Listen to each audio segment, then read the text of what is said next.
The 2018-2021 Nissan Kicks key fob battery is easily replaceable using a CR2032 lithium coin cell battery.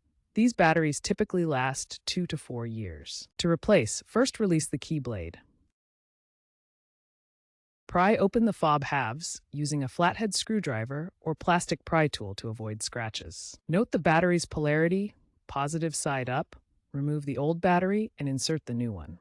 Snap the casing back together and test by unlocking your vehicle from 10 to 20 feet away. Ensure you are using the correct battery type, CR2032, and avoid static electricity discharge during the process.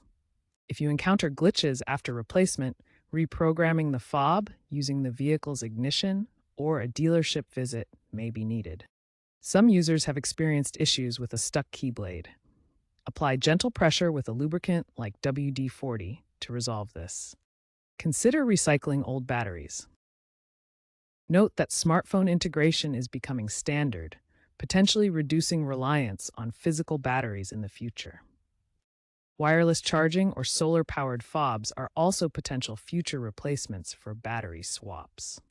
While simple, user errors during the replacement process can lead to costly fixes, so exercise caution.